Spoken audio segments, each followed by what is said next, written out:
Partai Gerindra Kabupaten Oku optimis pada pemilu 2024 menjadi parpol pemenang. Dengan memperoleh 6 kursi di DPRD, capaian ini akan menjadi tolak ukur Gerindra guna memajukan kadernya pada Pilkada 2024.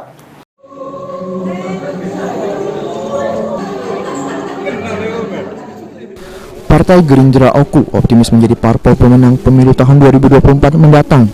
Hal itu diungkapkan Ketua DPD Gerindra Oku Marjito Bahri saat menggelar rapat kerja cabang dan pelantikan ranting seluruh Kabupaten Oku. Saat ini Gerindra Oku memperoleh 6 kursi di DPRD Oku dan pada pemilu tahun 2024 ditargetkan Gerindra Oku tetap menjadi unsur pimpinan dengan perolehan 6 kursi. Menurut Ketua Gerindra Oku, saat ini Gerindra memiliki kader hingga anak ranting dan setiap pimpinan anak ranting pada pemilu mendatang akan menjadi saksi di TPS sehingga dapat mengawal hasil suara pada pemilihan legislatif 2024. Hari ini jadwal pelantikan PAC seluruh Kabupaten Ogan Komering Ulu, ada 13 kecamatan. Tentunya dengan pelantikan ini nanti momentum untuk kedepannya untuk kita untuk lebih bersemangat lagi untuk menghadapi 2024, di mana 2024 ada pileg dan pemilihan presiden dan termasuk pilkada daerah.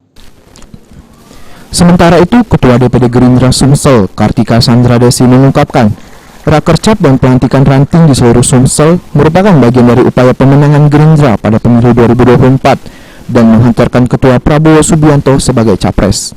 Memenangkan Pak Prabowo di Presiden dan terakhir 2024 Partai Gerindra mengantarkan Pak Marjito menjadi Bupati Oku.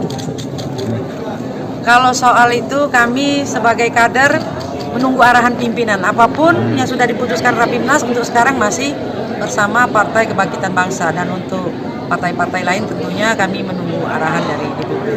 Dan kalau untuk partai-partai lain belum sampai sekarang belum. Kalau untuk partai PKB ya kita dari pusat sampai dengan Sumsel tentunya kami selalu koordinasi. Gerindra Oku harus mampu mempertahankan posisi sebagai parpol pemenang di Oku untuk memantapkan kadernya Marjito Bahri sebagai calon Bupati Oku pada Pilkada mendatang. Ari Pranika, PAL TV.